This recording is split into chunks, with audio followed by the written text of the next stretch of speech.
सकते हैं उस नियत को। ये चढ़ाने वाला नहीं है, ये चढ़ाने वाला नहीं है, ये चढ़ाने वाला नहीं है। एक दूसरा, आपने कुंदरकी की जीत को वोट की लूट बताया। आप एक सदस्य का अपमान कर रहे हैं। आपके सदस्य की तो जमानत जब्त हो गई वहां पे। और क्या ये सच नहीं है? इस समय तो आज डिजिटल मीडिया का है। वहां का पठान, वहां का शेख सब कह रहे साहब हमारे पूर्वज तो हिंदू थे और आपके पूर्वज भी हिंदू थे। क्या ये सच नहीं है? और क्या ये सच नहीं है कि देशी और विदेशी मुसलमानों की आपसी भिड़ंत है जो वर्षों की लड़ाई को लेकर के वहां चल रहा है? आप लोग सच पे पर्दा डालने का प्रयास कर रहे हैं, लेकिन एक चीज नोट करना कि सूर्य को, चांद को और सत्य को बहुत देर तक छुपा कोई नहीं सकता है, और सत्य जरूर सामने आएगा। और उसी सत्य के बारे में कहा जा रहा है। नेता प्रतिपक्ष कह रहे थे कि वहां की स्थिति ऐसी है कि अगर मंदिर आ भी जाएगा, मंदिर बन जाएगा। मैं कहता हूं, ये तो बाबरनामा भी कहता है कि हर मंदिर को तोड़ करके एक ढांचा खड़ा किया गया। आप तो एक श्रेष्ठ ब्राह्मण कुल में आपने जन्म लिया है। आप तो भारत के पुराणों की परंपरा पर विश्वास करते हैं। हमारा पुराण भी इस बात को कहता है कि भगवान विष्णु, श्री हरि विष्णु का 10वां अवतार संबल में ही होगा, उसी संबल में होगा।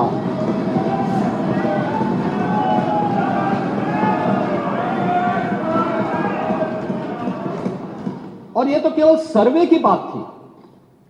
माननीय न्यायालय के आदेश पर जिलाधिकारी का मतलब जिले का एडमिनिस्ट्रेटिव हेड, पुलिस अधीक्षक उस जिले की पुलिस फोर्स का मुखिया है। इनका दायित्व है कि शांतिपूर्ण तरीके से किसी सर्वे के कार्यक्रम को वहां पे संपन्न करना, माननीय न्यायालय के आदेश को अक्षरशः अनुपालन करना। और सर्वे 19 नवंबर को भी हुआ, 21 नवंबर को भी हुआ, 24 नवंबर को भी सर्वे का कार्य चल रहा था। क्या यह संभव है? नहीं, 21 को संपन्न नहीं हुआ था। ये लगातार सर्वे का काम चल रहा था। और सर्वे के कार्य के दौरान पहले 2 दिन कोई भी शांति भंग नहीं हुई। तीसरे दिन जब 23 नवंबर को जुमे की नमाज के पहले और जुमे की नमाज के दौरान जिस प्रकार की तकरीरें दी गई, उन तकरीरों के बाद माहौल खराब हुआ। और फिर उसके बाद जिस प्रकार की स्थितियां की गई थी वो सबके सामने थी। और इसलिए मैं कह रहा हूं, हमारी सरकार ने तो पहले ही कहा कि हम जुडिशियल कमीशन बनाएंगे। ये एक्ट के अंतर्गत ही कमीशन बना हुआ है। माननीय सदन में उसकी रिपोर्ट भी आएगी। दूध का दूध और पानी का पानी सबके सामने आएगा। मैं केवल एक बात कहना चाहता हूं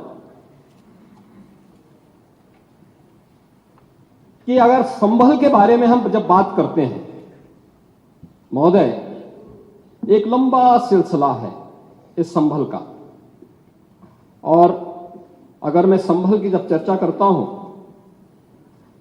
तो संभल में कैसे माहौल खराब किया गया वहां पे।